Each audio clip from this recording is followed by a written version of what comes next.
आणि आता पाहूयात लोकसभेचा रणसंग्राम। शरद पवारांचे नाव आणि फोटो वापरू नका, सर्वोच्च न्यायालयाचे अजित पवार गटाला निर्देश। वकील अभिषेक मनु सिंघवींच्या युक्तिवादानंतर कोर्टाचे निर्देश।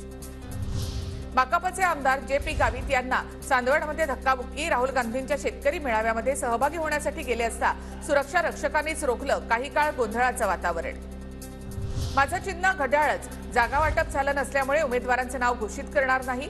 तुमच्यावर दबाव वाढू शकतो, मात्र मला साथ द्या, अजित पवारांचं बारामतीकरांना आवाहन।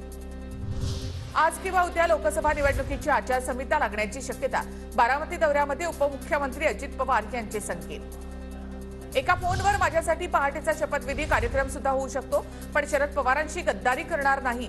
सांगलीमध्ये कार्यकर्त्यांशी बोलताना जयंत पाटलांचं वक्तव्य। निवडणूक सोपी कधीच समजत नाही, मात्र आमच्यासाठी आव्हानही नाही। आम्ही विकासावरच प्रचार करणार। विरोधामध्ये जो उमेदवार असेल त्याच्याशी लढू आणि जिंकू, रावसाहेब दानवे यांची प्रतिक्रिया। कुठलीच निवडणूक सोपी नसते, राजकारण काही होऊ शकतं। रावसाहेब दानवे आमचे चांगले मित्र, पण राजकारण वेगळं आणि मैत्री वेगळी। काँग्रेस आमदार कैलास गोरंट्याल यांचं वक्तव्य।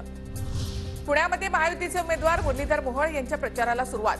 पुण्याचं ग्रामदैवत कसबा गणपती मंदिरामध्ये आरती करत प्रचाराला सुरुवात।